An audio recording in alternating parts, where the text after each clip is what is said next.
Hey everyone, how's it going? Got a little bit of time here in the saw shop. It's that time of the year. I'm still putting equipment away and getting stuff ready for winter. That storm we had last week, it caught me a little bit off guard, but it is what it is. What am I doing today? Well, you guys can see I got something that's yeller on my bench. This is Buckin's 850.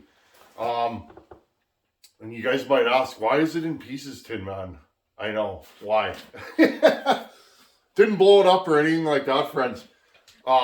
So I was testing this saw and I did moves I've never done. I talked to some people that have ported Macs. Most of the guys I know that port Macs don't use a timing wheel. So, and me being a timing wheel guy, I needed straightforward info, and so Buckin sent me this power saw here to test and tune and play with, basically, because I wanted to learn the Mac. So it's awesome to have friends, and it was just cool. So he sent me this saw to play with. I studied work that other people have done and talked to a few people. Power Saw Rob had that one that Buckin's been running that's been ported by an unknown person. I looked at that cylinder and made some decisions, and then I decided a lot of the old timers, I'm going to bring you guys in close so you can see this, and then I want to show you something. Okay, now factory, I'm going to put the light on here. Factory, there's a lip in here, okay? I took that whole lip out. So the exhaust port is wider and taller, okay? I just wanted to see. I wanted to study the McCulloch ProMac 850. Okay, here's our intake. We actually, because you guys were there when I did it, I didn't do that much work to this intake. I lowered it, I can't remember. I think I lowered it like 5 degrees. I'd have to look at my book. Okay, here's my transfers. I brought the lower transfers right to the crankcase, basically. That was something I decided to do on my own. Okay, now if you guys can see there's like a little hump here. Let's see if we can get this to focus. There you go. I love this new phone. I'm still learning it. Okay. There's more air going to this one than that one. That's what I decided to do. Okay. And I'm happy with it. It seems to be working. So now the question is, why is this saw apart? Well, I expected to run this thing, say, I'm not happy with it, and literally take it back down again. There's certain little things I do to my power saws that I believe create a situation with longevity, okay? I didn't do that to this yet because I figured I was gonna have to take it apart. So what I'm doing here today, I stripped this saw right down. Again, here's our bottom end. It's stock. I didn't move the pockets or anything. Now, you can move these pockets and machine this base here. I did do that on the Super Pro. It was very time consuming. If I had a milling machine, you could get a cutter made and mill this slot out in that one. But I did it by hand, and then I made an arbor or a mandrel and put the cylinder in my lathe. This one's stock. So anyways, friends, all I wanted to do, I wanted to inspect my work, make sure the cylinder is going to live. Got some schmutz in there. Okay. Plating is a little thin. A couple of you guys noticed that. It is what it is, right? It's an old Mac. It's serviceable and runnable. So, so basically all I'm doing today, friends, I wanted to inspect this crank that we built, because we used parts from different saws and bearings, and so I wanted to inspect this crankshaft to make sure there's no discoloration. I put 4 or 5 tanks through the saw. You can see this copper would turn blue if it got hot, right? Like if you guys have ever done any plumbing or something like that. It's not. It's good. Everything's good. Bearings are good. Piston looks good now. You can see there are some minor scuffs on it. No big deal. Okay. It was like that when we got the saw, or when Buckin sent it to me. It is what it is. Okay. So now I want to show you guys. You see that see that shiny spot there? I went around all the sides of this piston and I broke the edge with some 400 grit sandpaper. I'll just sit there and do this. I went all the way around the crown of the piston. Okay, and you can see there's no pop-up or anything. Okay, I do that. I believe it's better. Sharp edges can create stress risers and you can crack your piston. This is a 30-plus-year-old piston and we want it to live. Now notice these Macs are marked exhaust on the side, okay, on the web here. Most pistons are marked on the top. Okay, so that's what I'm doing today here, friends. I'm gonna scrub this bottom end out. It had, I don't know, it has some sealant from when it was originally installed. No big deal, but I'm back in here. Clean this thing up. We went through the oil pump. Okay, this is that bottom end that my buddy Dave sent me from Arkansas. Dave's a good fellow. How's it going, Dave? Okay, this thing is basically NOS. I mean, if it was any closer to NOS, I don't really think this was really ever used. Look inside, friends. Okay, so all I'm doing right now is I'm cleaning and inspecting, and I'm going to put this saw back together. Moving forward, I'm just going to move you guys over here. I'm on the old bench again. I got to get some better lighting for the other bench. My eyes are going, and I'm having a hard time seeing there. I still will use that bench, but here's the original tank that was on this power saw. It looks horrible, okay? You can see it's been repaired and painted. This is probably JB Weld. Guys will pack JB Weld in the seams. Buckin told me that. It's a common repair. Okay, the seams right here, and you pack JB Weld and smooth it out, and then somebody painted this. What's nice about this one is the flange is completely smooth, okay, on both sides. Okay, but the handle's got no paint. I mean, it doesn't affect the serviceability or usability of the power saw, but talking to Buckin, he said he doesn't really have an 850 that's like super nice. I mean, most of his are in nice shape, but so let's build him one, okay? Look at this tank, friends. Look at the shine, okay? I cleaned out the inside of the tank. It was a little dirty in there, but again, I don't really think this tank's seen much use. Look at the bottom of it. Look at the handle. Okay, so all I'm doing right now, friends, I'm transferring over the AV mount. There's a ground strap right here, okay, for the AV mount. And I got to take the carb linkages off, etc. And I'm going to transfer it over to here. I got to wash this thing out real good. I'm going to scrub it. Just make sure that, you know, any dirt and debris doesn't get into the motor. I think it's going to be good. Again, I'm going to polish this. Basically, friends, when I put this thing back together, I want it to basically be a new saw again. Okay? I want it to look as close to a new saw as we can make it. Again, you guys were asking about the pipe. There it is. Crazy little thing. Okay, there's the pipe. I'm going to leave it bare. It looks cool like this. Basically, all I did to it is I put oil on it and I heated it up so it's got like a blued finish. Okay, there it is. Pretty cool little pipe, and it works. Proof's in the pudding. Without the pipe, the saw was okay. Okay, and then we made that first pipe. Remember, the first one went like this and down. I was looking for kind of an expansion chamber and a little more back pressure. This saw wants to run full out. Okay, no back pressure. So, okay, friends, so that's what I'm doing today. I'm going to try and get this thing back together. I want to send this to Buckin as soon as possible. He's been waiting patiently, and then we can move on. I got another power saw under the bench. Here, I'll show you guys. There, here's the side cover for it. XL 922 Super. Okay, we're going to jump into that. And maybe something else. I have another power saw I'd like to look at for me. Anyhow, I'm just going to break here and continue cleaning and shining, and you guys know the deal.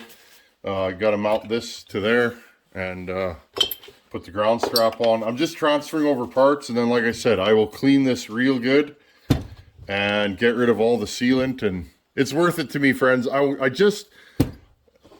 don't cut corners on my builds. Never. Like, yeah, it's going to take me 2-3 hours to take this thing back down and look at it, but nobody's going to remember the extra 2 or 3 hours, you know, in 10 years when the saw's still running or whatever, right? So one thing I can say is don't cut corners in your builds. When you have a successful build, whoever's using it, whether it be you or somebody else, all they're going to remember is how awesome the saw is, you know, years down the road. So anyhow, friends. Okay, it's the next morning, friends. I took all this in the house and washed it. Good old soap and water does the job. Or at least the top end I washed in the sink. Now I'm just going to grab this. So I'm going to get this saw done. Like I said, we can start some more projects and have some more fun, learn some stuff. I've learned a lot about these Macs in the short time I've been working on them. Haven't been inside that many, but by keeping notes and studying them and running them, I kind of understand now. Again, never 100% on anything, right? Right when you think you get your saws worked out, you'll have one that's either stronger or weaker than the last one, and you go, what? That's why I like this hobby. It's fun. Okay, and even though this has already been washed, you want to make sure that these surfaces are super clean. It's easier to clean it now than it is to take the saw down and reseal it. Okay. I know this is funny, eh, friends? Who takes apart a running power saw to look? Me. Okay, said all these corners here. I'm going to turn the light on for you guys here. There you go. Okay, all these surfaces. I gave this a quick little polish. And we're good. Okay, I'm actually really happy with this saw. I mean, yeah, it's funny that I wasn't quite done doing the internal work to it. A little bit of an oversight on my part, but this thing runs good. Okay, so you have this little hole here, and that corresponds, there's a little pin, okay, for those of you that have never worked on a Mac. Okay, we got our 4 bolts here. I wiped them down the best that I could, and we'll seal them up with some Moto Seal. It's about 9 a.m. I had to get the shop warm. It's pretty cold out. It's blowing. This time of the year, I try, on shop days, I try and get up extra early, and I run outside, and I make a fire before I come out here to film and work on saws. So it works out. You got to be diligent. Okay. I pre-oiled my bearing. Okay, I pre-oiled my bearing, just making sure. Just making sure everything's good, clean. Okay, now these, you literally just drop them in. Now I gotta make sure that this bearing isn't too far in or out, okay? Okay, eyedropper. I'm just gonna put a little bit of oil inside the cylinder. You don't want to dry start these. At least I don't. The more you can negate wear at startup, the better, right? So, just something I always do. I think most people do that. Okay, right there. Now, I gotta put silicone. My Moto Seal, this is stuff I use, guys. I always get asked that. Just Permatex, you can get it at any, not any, but most auto parts stores seem to carry this in my area. So, okay, I'm going to put the Moto Seal down and drop the piston in there. The inside of, I've been asked, how do you just drop it in without a ring compressor? McCullough was smart. The top of the cylinder, see that ring there, that machine ring? That's a taper. That collapses the rings, and you can just push the piston right in. It's actually a great design. It makes these, that's one part of these that's easy to put together, is that. Okay, I'm gonna get the moto seal on and drop this crankshaft assembly in. Wish me luck.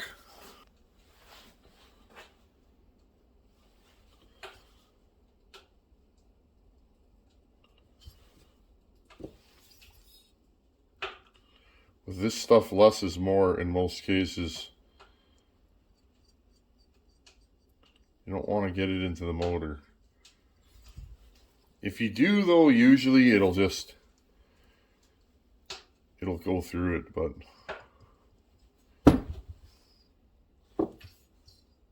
because it's so cold out, I'm going to let this thing dry overnight. I think I don't want to risk it. Okay, bearing pockets.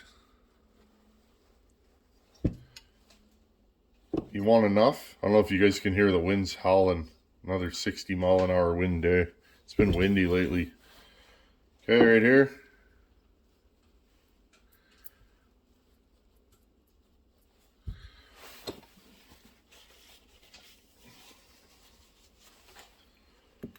Okay, now I have pre-wiped down the crankshaft and the bearings. Okay, same thing. Little tiny wee drop of oil, or a big one like that. Okay. You don't want it like dripping off, but you want enough that when you fire this thing up, and I mean in realistic terms, when you pull it over a couple, on a fresh saw, if you crank it over a couple times with the ignition off, you're probably good. Okay, ready?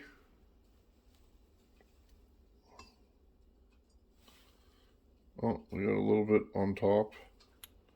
Make sure your rings are in the pin, the locators. There's 2 pins there. Okay, you can drop this in.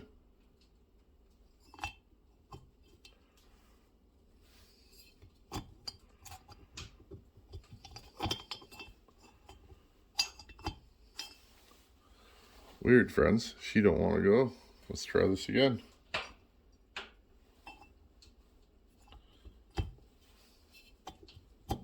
There we go. Okay. Now, I'm hoping, I have a feeling that this is a little bit too far out. Okay, it's good to have it a little bit out because, in my experience, you can always just tap it in. Now, what we'll do is, I'll take a little bit more moto seal, and I'll just create another little dam there, if you guys know what I'm saying. Not too much, but enough. Okay.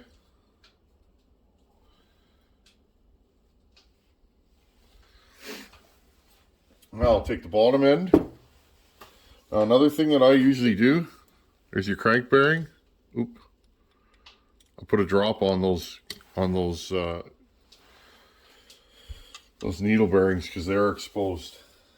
Okay. Wipe my finger off. Same thing, we'll put it around here, smearing it on. McCulloughs have a couple thousandths gap factory when you put the bearings in and crank it down. So I find you don't want this slathered on, but it's nice to have a liberal coat. This will fill a 2 to 3 thousandths gap. I haven't had any troubles with it filling the gap, but you want enough, right? You just don't want so much that it oozes into the motor. Okay, let me put this on. Again, you want to make sure those bearings are sealed because they're not a press fit, right? This being a clamshell.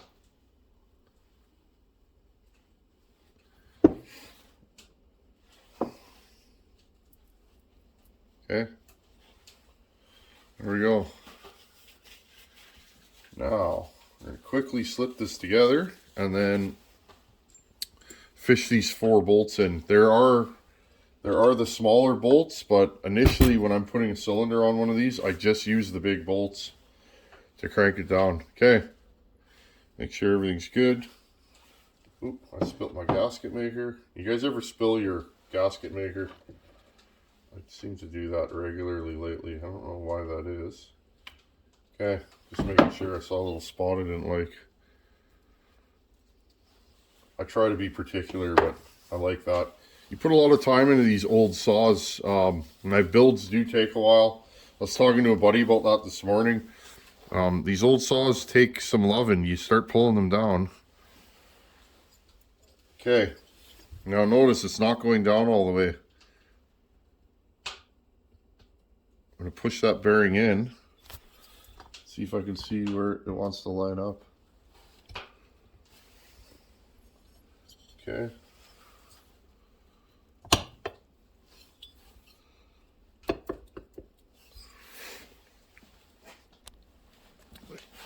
There you go, friends. I just had to line it up.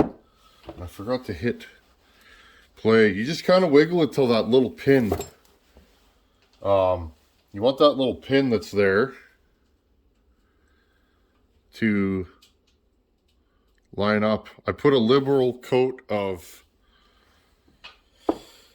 Moto Seal. I also seal the threads a little bit.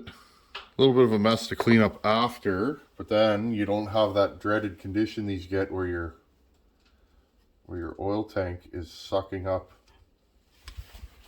oil, and then you can't get the saw to clean up. It'll just be pig rich, and that is, you're sucking up bar oil. I've had many emails about that. If that's your problem, you're probably getting crankcase vacuum sucking up bar oil through one of these bolts.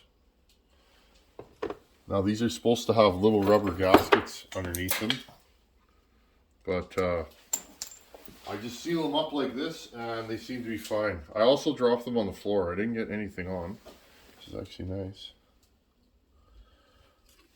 There we go.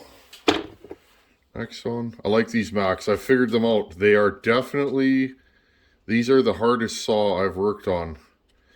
They don't come apart like a regular saw, and there's more bits and pieces. There's multiple different size fasteners.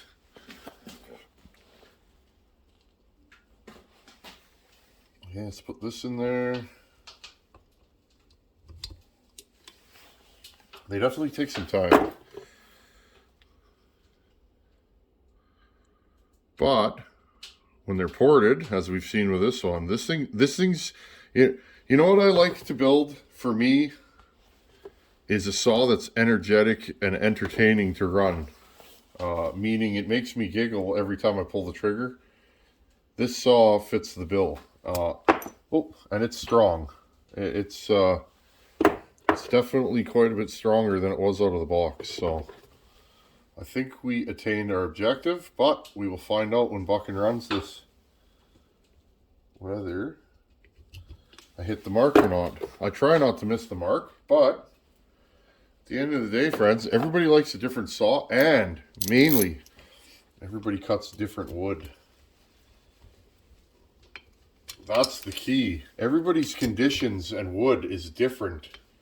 Okay, so it's hard to argue with somebody what's the perfect saw, because the perfect saw to you might not be the perfect saw to me. And that's why, again, I don't argue about porting theory, because everybody likes a different saw. The only thing that I'm opinionated about is that I think you should use a timing wheel. And again, that's just me, because to me, if you don't measure your squish, intake and exhaust timing and transfer timing, if you do the same saw twice, it's, how are you going to recreate your results? And again, not every saw is going to be identical, but they should be close, right? So to me, if I was going to recreate this saw, I could just look in my book, is what I'm getting at. Now, whether I could get there on another saw like this saw has wicked squish. So, this might be that 1 in 100 max. Why? Because there's a lot of variation in the parts, okay? This combination of cylinder, connecting rod, and piston hit the mark for this saw. Okay, I could get another 800. I could get another 800 crank or 800 rod and not come up with the same results. So there's a lot of variation in these Macs, which I wasn't aware of. But the main thing is, when you get a good one, they run really, really strong. So sometimes people say I have one that's really, really crazy, and it's like, I know why now. Because there's so much manufacturing variance in these. It's just how they made them. Seems to be a thing with clamshells. Okay, now these are tight and well glued in, and you should have no trouble with them. Beauty. That is the hardest part, friends. I'm just going to wipe. I got a little bit of sealant in here. That part there is the part where you need an extra hand, and you know, it can be, it's a time sensitive mission, friends. So there we go. I'm going to slowly assemble this and put it back together. There's our exhaust port. Everything looks good. I'm happy. Just jumping in, checking in with you guys. Here's where we're at. So first thing I did is bolted on that muffler and muffler gasket. Then I put the top air deflector on with the intake, and there's that little phenolic spacer. Bolted all that on. Then I put the top engine mount, impulse line, tip guard, or whatever you want to call this. Okay, clutch. Now, I had a little bit of an issue on this saw, which it slipped my mind. This bolt right here, friends, was stripped in the head. So what I did is, I needed to do this anyways. So, because this flywheel is sucked in farther to the motor, I was only getting about half contact with the coil. Now, that was working fine. But more contact is better than less. So what I actually did is I worked back that mount. There's not enough material here to put a Healy coil. I was going to Healy coil it or make a threaded tube and then thread the original bolt into it, then re-tap the hole for the new thread. But there's just not enough meat there. I cut it back about this far, okay? And there's good threads back there. Now everything's tight, and I'm happy with that. So a little bit of file work. I used a hacksaw, actually, just cut a shred off there. Then I used a right angle and just made sure that it was flat, and we're good. So this is where we're at now. I want to show you guys something. Look at how nice this power saw is going to look. Check this out. There. Hey friends, this thing's going to look almost brand new. I'm excited. It's more fun doing things for others than yourself is what I find. I like working on saws for other people. It's makes me feel good. So I'll jump back in a bit, guys. Trying to get this thing buttoned up today. And then I'm going to spend the afternoon with my wife. We're going to hang out, maybe go to the city, hold hands, and enjoy each other's time. So that's what's all the itinerary for today. I'll jump back in a bit. Check this thing out now, friends. Wow. That's a nice 850 if I do say so myself. Thank you to Jason. Jason sent this new chip deflector. And of course, my buddy Dave hooked us up with, hooked Buckin and I up with this gas tank. New set of mounts. I don't know, friends. This is a nice saw. Fully Tin Manized and ready to rock and roll. I'm excited. Okay, friends, so just a little overview. We are finishing up this project. Of course, go over to Buckin Billy Ray Smith's channel if you guys want to watch this thing actually doing some real work. Not just cutting, you know, twigs like I was cutting with it. An overview of this project. So I got this saw as a runner. This is one he picked up, but it wasn't one that was in his regular fleet. He does run these 850s quite a bit. I went through it, cleaned it, inspected all the parts. What did I do to this saw? I rebuilt the recoil, new rope, cleaned it, all that kind of stuff.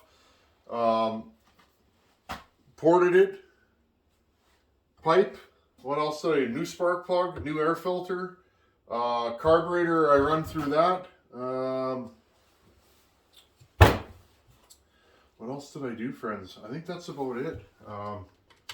Just a nice saw. I fixed a couple of stripped thread holes in this thing, and I'm excited, friends. I really am. I love doing this kind of stuff. Okay, this thing thumps.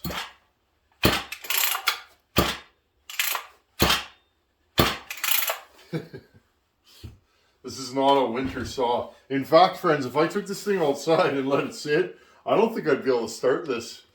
This saw, if I was going to run this in winter, it would ride around in my truck with the heat on it, or I would put it on a milk crate next to the tailpipe and let it warm up that way. It's just goes to show you, you can raise exhaust proofs and not lose compression. Okay? Without machine work. This saw has no machine work. We did raise the exhaust and lowered the intake, lots of transfer work. So we increased case capacity, and I'm happy with it, friends. It's just a good running saw. I am not going to start it right now. It's fairly cold out. It's not cold in here. It is 65, 66, something like that Fahrenheit, which is 17, 18 Celsius. I'm just going to let this saw sit here till tomorrow and just let it chill. Let all the assembly silicone dry, and then we're good to go. So there you guys go. Another one off the bench. These projects take a while. I've been working on this saw for 2 or 3 months, friends. And little here, little there. It seems like on stuff like this, you go 2 steps forward, 3 steps back. But with all of you good people out there, you guys really helped me out. I remember a while ago, Ben Shelton sent me a bunch of parts, which got me out of a jam on the Super Pro 70. So, if you like this kind of content, friends, keep watching. We're gonna dig back into the Super Pro 70 sooner than later. I want to fix that. I think I know what I did wrong. That saw rips. You fire that thing up, it absolutely rips. When you dog it in, it kind of falls flat. I think that is the shape and size of my intake. We will find out. Anyhow, friends, as always, thanks for watching. Take her easy. Later.